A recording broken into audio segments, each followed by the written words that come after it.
Padmavati learning hub అనే ఈ ఛానల్కు మీ అందరికీ స్వాగతం. A sentence is a word or group of words that has meaning. ఒక వాక్యం పదాల సముదాయము, అయితే ఆ సముదాయం అర్థవంతంగా ఉండాలి. ఇది నేను ఇంతకుముందు వీడియోలో కూడా మీకు వివరించాను. I read A book, he speaks English, she rights a story, they listen to music. ఇవి కొన్ని వాక్యాలకు కొన్ని ఉదాహరణలు. అలా కాకుండా నేను స్పీక్స్ ఇంగ్లీష్ హీ అని రాశాను అనుకోండి, అది వాక్యం అనిపించుకోదు. అట్లాగే ఏ స్టోరీ రైట్స్ షీ అని రాస్తే ఇది పదాల సముదాయమే కానీ వాక్యం అనిపించుకోదు. అట్లాగే దే లిసన్ టు మ్యూజిక్ అనేది ఒక సెంటెన్స్. అలా కాకుండా నేను ఇలా రాసినట్లయితే టు మ్యూజిక్ లిసన్ దే అంటే అది కూడా వాక్యం కాదు. ఇంగ్లీష్లో 4 రకాల సెంటెన్సెస్ ఉన్నాయి. ఒకటి డిక్లరేటివ్ సెంటెన్స్, ఒకటి ఇంటరాగేటివ్ సెంటెన్స్, మూడవది ఇంపరేటివ్ సెంటెన్స్, నాలుగవది ఎక్స్క్లమేటరీ సెంటెన్స్. డిక్లరేటివ్ సెంటెన్స్ అంటే ఏంటి?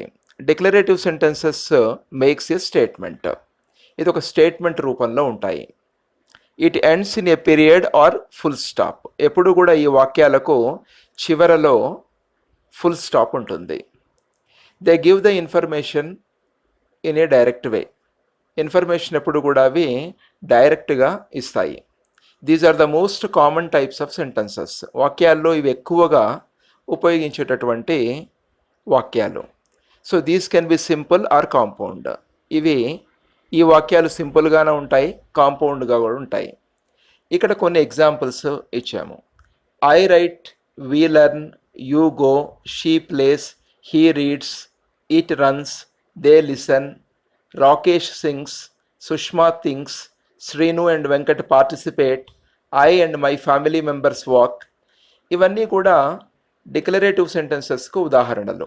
అన్ని వాక్యాలను మీరు అబ్జర్వ్ చేసినట్లయితే ఇవన్నీ కూడా ఫుల్ స్టాప్తో ఎండ్ అయ్యాయి.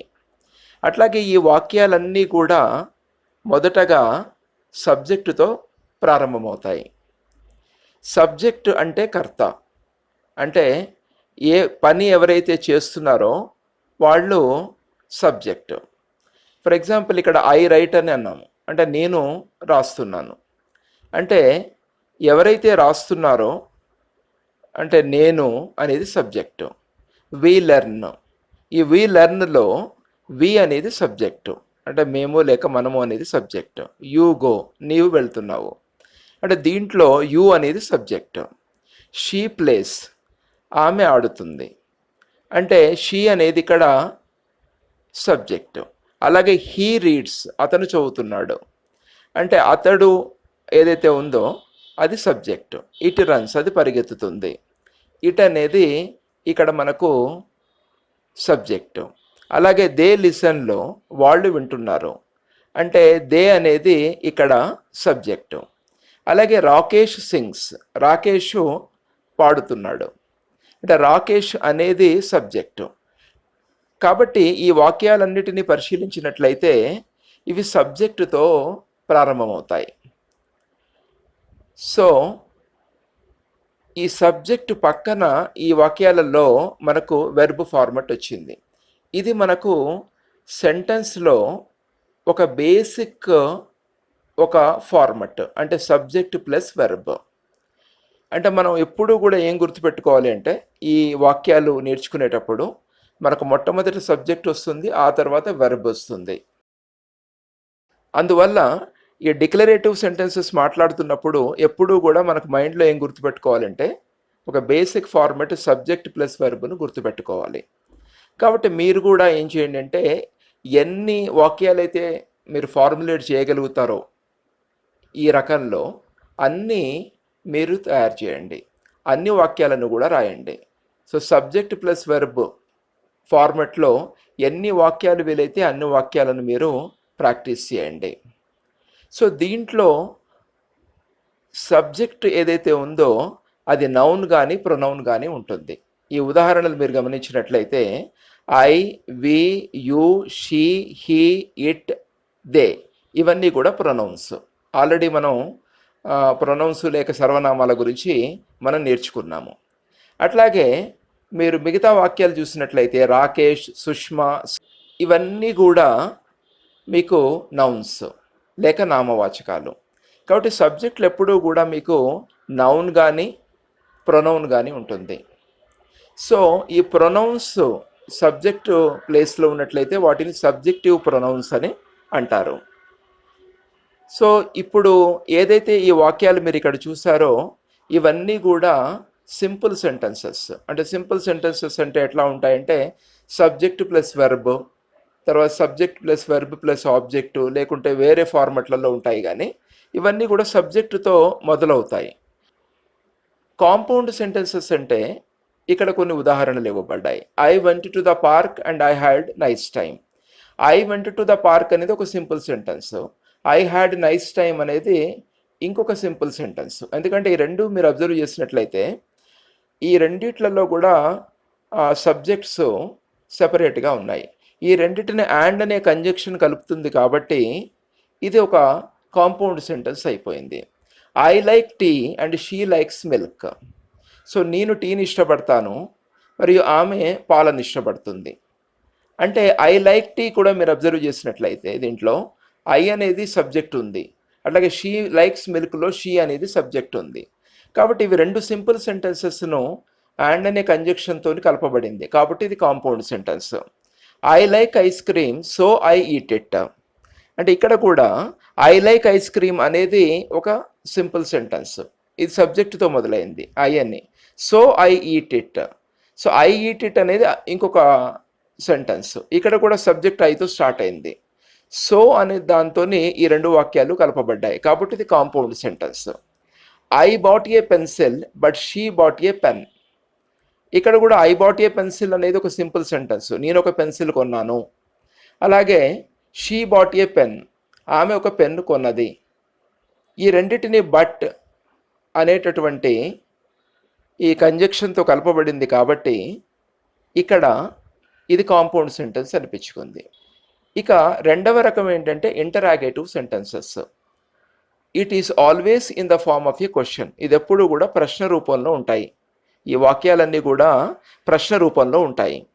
It always ends with a question mark. ఈ వాక్యాలన్నీ కూడా ఒక క్వశ్చన్ మార్క్తోనే ఎండ్ అవుతాయి. డిక్లరేటివ్ సెంటెన్స్ ఫుల్ స్టాప్తో ఎట్లయితే ఎండ్ అవుతాయో ఇక్కడ ఈ వాక్యాల చివరన క్వశ్చన్ మార్క్ ఉంటుంది. జనరల్గా there are two basic types of questions. One is yes or no type of questions and another one is WH type. ఒక కొన్ని ప్రశ్నలు ఎలా ఉంటాయంటే దానికి జవాబుగా ఎస్ కానీ నో కానీ చెప్తే సరిపోతుంది. నీవు అన్నం తిన్నావా? అవును లేదు అది జవాబు వస్తుంది. నీవు క్రికెట్ ఆడతావా? అవును లేదు అనేటటువంటి జవాబు చెప్తే సరిపోతుంది. ఈ ప్రశ్నలు ఎస్ ఆర్ నో టైప్ కిందకి వస్తాయి. WH టైప్ అంటే ఈ ప్రశ్నలన్నీ కూడా వాట్ కానీ, వై కానీ, వేర్ కానీ, వెన్ కానీ, హూ కానీ ఈ పదాలతోని క్వశ్చన్స్ మొదలవుతాయి కాబట్టి వీటిని WH టైప్ అంటారు. అంటే దీనికి జవాబు yes or no type of questions ఇవి కాదు. దీనికి జవాబు స్పెసిఫిక్గా ఉంటుంది. అంటే వాట్ ఈజ్ యువర్ నేమ్ అన్నారు అనుకోండి, so my name is Ramu. So దీనికి స్పెసిఫిక్గా జవాబు ఉంటుంది. సో కాబట్టి ఈ ప్రశ్నలు జనరల్గా రెండు రకాలు, ఒకటి ఎస్ఆర్ నో టైప్ ఒకటి, ఇంకొకటి WH టైప్ క్వశ్చన్స్ ఉంటాయి. ఇక్కడ కొన్ని ఉదాహరణలు ఇవ్వబడ్డాయి. Did you read news paper? నీవు వార్తాపత్రిక చదివావా? అంటే ఇక్కడ కూడా అది ఎస్ కానీ నో కానీ చెప్తే సరిపోతుంది. Have you return a letter? మీరు లెటర్ రాశారా? అంటే ఎస్ ఆర్ నో జవాబు చెప్తే సరిపోతుంది. Can she play cricket? ఆమె క్రికెట్ ఆడుతుందా? Yes or no. Will you go to that place? ఇది కూడా yes or no type of question. What is your name? ఇలా అన్నప్పుడు మై నేమ్ ఈజ్ రవితేజ అని చెప్పారనుకోండి, సో అది మీకు జవాబు వస్తుంది. అంటే ఇది yes or no type of question కాదు. Why did you forget? So మీరు ఎందుకు మర్చిపోయారు? Who is your favourite hero? మీ ఫేవరెట్ హీరో ఎవరు? సో ఇవన్నీ కూడా WH టైప్ ఆఫ్ క్వశ్చన్స్. అయితే మనం స్పోకెన్ ఇంగ్లీష్లో ముఖ్యంగా ఎక్కువగా ఇంటరాగేటివ్ సెంటెన్సెస్ కూడా వాడతాము. డిక్లరేటివ్ సెంటెన్సెస్తో పాటుగా మనం ఈ ఇంటరాగేటివ్ సెంటెన్సెస్ కూడా ఎక్కువగానే వాడతాం. ఎందుకంటే మీరు ఏ సందర్భం తీసుకున్నప్పటికీ కూడా దాంట్లో చాలా ప్రశ్నలు ఉంటాయి. ఫర్ ఎగ్జాంపుల్, ఎవరైనా ఒక కొత్త వ్యక్తితో మాట్లాడుతున్నప్పుడు మనం చాలా ప్రశ్నలు మనం వేస్తాము. ఒకటి మీ పేరేంటి, మీరు ఎక్కడి నుంచి వచ్చారు, మీరు ఇక్కడికి ఎలా వచ్చారు, మీరు బస్సులో వచ్చారా, ట్రైన్లో వచ్చారా, మీరు టీ తాగుతారా, కాఫీ తాగుతారా, మీ మాతృభాష ఏంటి, మీరు ఏది ఎక్కువగా ఇష్టపడతారు. సో మీరు ఏదైనా ఒక సందర్భం తీసుకున్నట్లయితే, ఒక కన్వర్జేషన్స్ మీరు రాసుకున్నట్లయితే చాలా వరకు మనకు మనం ప్రశ్నలతో కూడి ఉంటాయి. కాబట్టి సో ఇది కూడా మనం బాగా నేర్చుకోవటం మంచిది. ఈ వీడియో మీకు నచ్చినట్లయితే మీరు సబ్స్క్రైబ్ చేయండి, షేర్ చేయండి మరియు కామెంట్ చేయండి. ఈ వీడియో మీరంతా ఓపికగా విన్నందుకు మీ అందరికీ కూడా ధన్యవాదాలు. So thank you very much.